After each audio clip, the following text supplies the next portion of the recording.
আমরা আজকে জুলাইবাড়ি কৃষি মহকুমার অধীন পূর্ব চরকবাই পঞ্চায়েতে মৃণাল দেবনাথ নামে একজন কৃষক, ওনার জমিতে আলুর ফলন মাপার জন্য পরিদর্শন করার জন্য আমরা জুলাইবাড়ি ব্লকের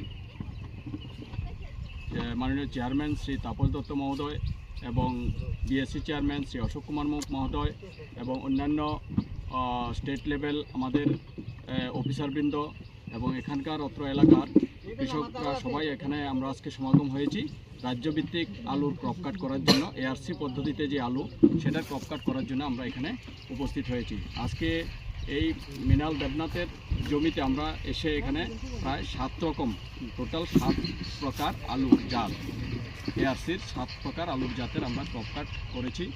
আমরা এখানে যেটা চারা দিয়ে যে আলুটা আমরা চাষ করেছি বিশেষত ওইটাই আমরা আজকে ক্রপ কাট করেছি। যে গত সিজনে আমরা চারা দিয়েছিলাম, সেই চারা থেকে আমরা লেটে চারাগুলো দিয়েছিলাম, সেই চারা থেকে আমরা দেখেছি যে আজকে আমরা প্রায় 47 এমটি প্রতি হেক্টরে আমরা ফলন করেছি। এখানে যেই আলুর জাতগুলি আমরা এবার মৃণাল দেবনাথ চাষ করেছেন, নীলকণ্ঠ, তারপরে হিমালয়নী, দীপসোনা এবং উদয়, এরকম মোট 7টা জাত এখানে চাষ করা হয়েছে। ওনার প্রায় 2-2.5 জায়গা ব্যাপী এখানে চাষ করা হয়েছে। আমরা দেখেছি, আপনারা দেখছেন এখানে প্রতিটা আলু আমরা সর্বোচ্চ আলুর সাইজ পেয়েছি 580 গ্রাম। 580 গ্রাম পর্যন্ত আলুর সাইজ আমরা পেয়েছি। তো এখানে যে কৃষকরা আছেন সবাই এই এআরসি পদ্ধতিতে যে আলুর চাষ আমাদের সরকার যেটা নিয়েছে, যে আমাদের উদ্দেশ্য হচ্ছে আগামী দিনে যাতে বাইরের আলু বীজ আমরা আনতে না হয়, আলু বীজ যাতে আনতে না হয়, আমরা যাতে এই আলুর বীজ যেগুলো এআরসির আলু থেকে আমরা উৎপাদন করছি সেই আলু দিয়ে যাতে 100% ত্রিপুরায় যে আলু চাষ করা হয়, সেটা হচ্ছে দপ্তরের মুখ্য উদ্দেশ্য। আমরা আশা করছি যে পরিমাণ ফলন আমরা লক্ষ্য করছি, আগামী দিনে আমাদের বাইরের থেকে আলুর বীজ আনার কোনো প্রয়োজন হবে না। কৃষকরা এতে খুবই উৎসাহ উদ্দীপনা প্রকাশ করছেন, ওনারা অত্যন্ত খুশি যে ফলন পেয়েছেন এটা দেখে। লাল যে জি1 আছে ইয়ে দেখা যায়।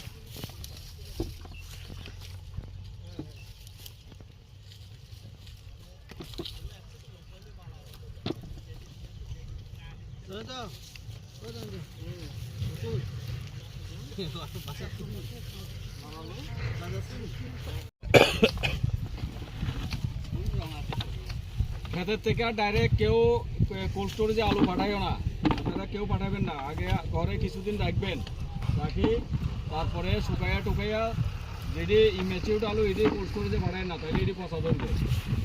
যেটি ম্যাচিউড এটি পাঠাবেন, পরীক্ষাটা দিয়ে এটা ছড়ায় রাখবেন, করতে হইব। তারপরে কয়েকদিন রাখার পর